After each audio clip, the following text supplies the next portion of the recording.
And to start us off, Louisville, Kentucky's official cocktail. And as you would expect, it's a drink that showcases Kentucky's official spirit.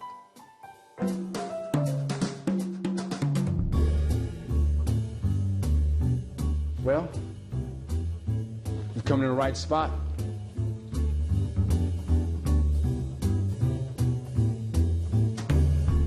Whiskey, bitters, a simple syrup or sugar component, ice, a rocks glass, and then some fruit component to it, whether it's a fruit twist or a mashed fruit in there.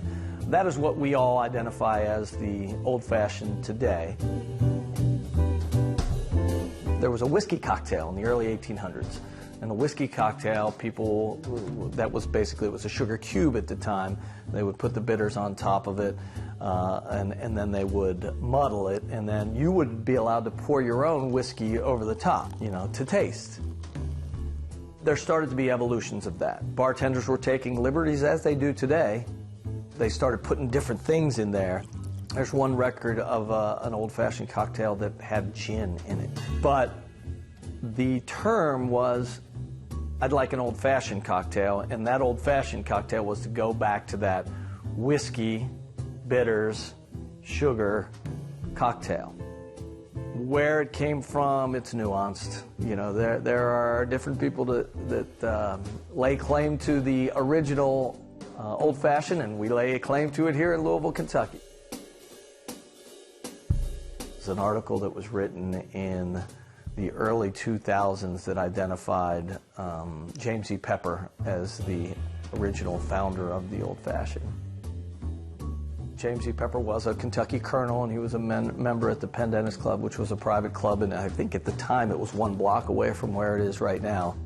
He was either integral in the making of the old-fashioned, or he was integral in telling the bartender how that old-fashioned was to be made.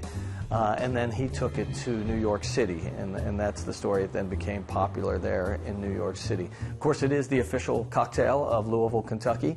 It is the official cocktail of the Kentucky Bourbon Trail. It is a Louisville story as much as it is anything else. Well, the beautiful thing about making an old-fashioned and making it at home is that you can make it your own way every time, and you can make it a little differently every time. For this recipe, I start with a half jig of the simple syrup. My mix is generally 1/3 simple syrup and then 2/3 bourbon. All right, time now to add the bitters. Your standard bitters, generally 3 drops of those. I like an orange bitters. I'll add an orange bitters to this, and then we'll accent with actual orange. 3 of those. Mix that up really good. Now we're going to add our orange twist. And for this, you basically want to just take the rind off, then turning the back of the orange. And if you look close, you'll see all those juices from the back of the orange spraying into the drink. And I like to kind of coat the edge. I'll add my ice. Ice is an important thing. It's good to have a big piece of ice because it's got more surface area. It cools the drink quicker, and the drink gets cold without the drink watering down. Last thing we're going to do is add just a little hint of smoke. Mix again. And there you have it.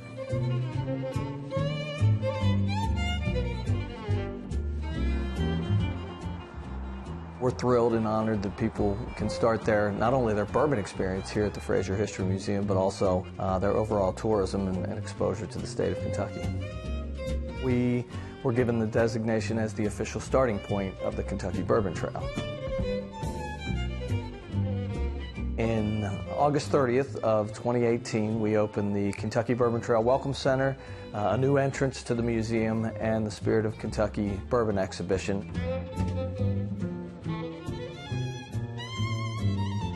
You enter into the Spirit of Kentucky exhibition, you enter this covered bridge experience. We went to 23 different locations throughout the state, not bourbon related at all, just iconic, beautiful spots throughout the state that show off the topography and the beauty of the land of Kentucky.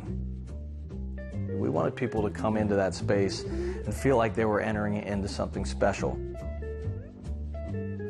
After that, you enter into what we call the Enchanted area, and that is about our land and what makes Kentucky unique and why this bourbon story happened here in Kentucky. And then you go into what is the technological marvel and really the repository for all bourbon stories, the Gracious Room. And the Gracious Room is told on a big dining room table. It also happens to be a multi-million-dollar computer with 10 different interactive panels where you can throw stories to your friends. And it is a culmination of all the brand stories and the history stories in one place. And then the experience moves into current bourbon bottles. The bottle hall has every single bottle of bourbon currently in production in the state of Kentucky. One of the really cool things about ending that experience is there's a secret in that bottle hall, and if you touch the wall in just the right place, you'll discover our speakeasy. We'll often have performers in there. Brian West does a Seelbach bartender in there. As a Negro bartender, working in the best hotel in the region, I made some good money. And I didn't even have to sleep in at night at the bar to do it. You can thank Prohibition for such a teeming nightlife. You know, the great thing about it is ours. It is our unique and authentic story in Kentucky. Bourbon tourism is taking off, and it's here to stay.